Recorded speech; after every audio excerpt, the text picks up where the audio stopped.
Che Guevara is one of those figures people love to romanticize. You see his face on t-shirts, posters, even tattoos, treated like a universal symbol of rebellion, anti-imperialism, and progressivism.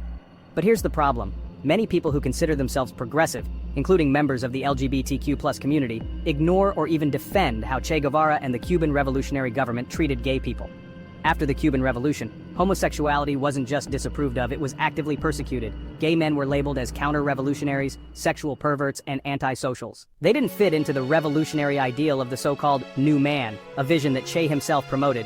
The new man was supposed to be disciplined, masculine, self-sacrificing, and above all, heterosexual. Homosexuality was seen as bourgeois decadence, weakness, something incompatible with the revolutionary struggle.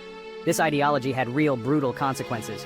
During the 1960s, Cuba established the infamous UMAP camps, Unidades Militares de Ayuda a la Producción, or military units to aid production. These were forced labor camps where homosexuals, along with Jehovah's Witnesses, priests, and other undesirable groups, were sent to be re-educated through hard labor.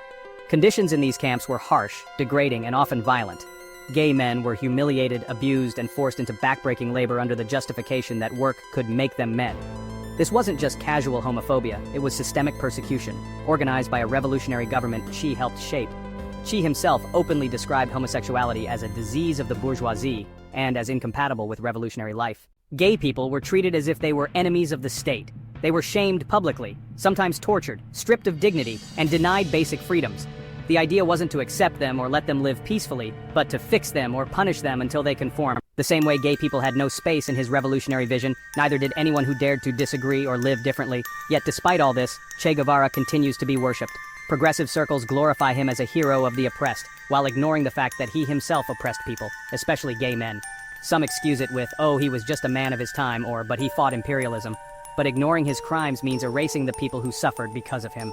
His violent homophobia isn't just a small footnote, it was part of the system he helped create. And here's where it gets deeper. Homophobia, in many ways, is about hating freedom itself. In many societies, even heterosexual men who stayed single and didn't marry women were punished with things like the bachelor tax. Why? Because free men who didn't conform, who chose their own paths, scared the system. Gay people represented that same kind of freedom, refusing to live by society's rules.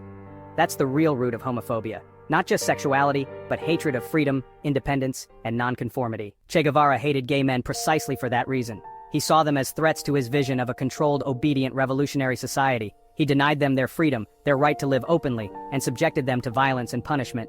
In that sense, he is no different from a homophobic right-winger. So when people put Che Guevara on a pedestal, especially progressives, or people in the LGBTQ+ community, they're ignoring reality. If you truly care about freedom and equality, you can't selectively ignore oppression just because the oppressor looks cool on a poster.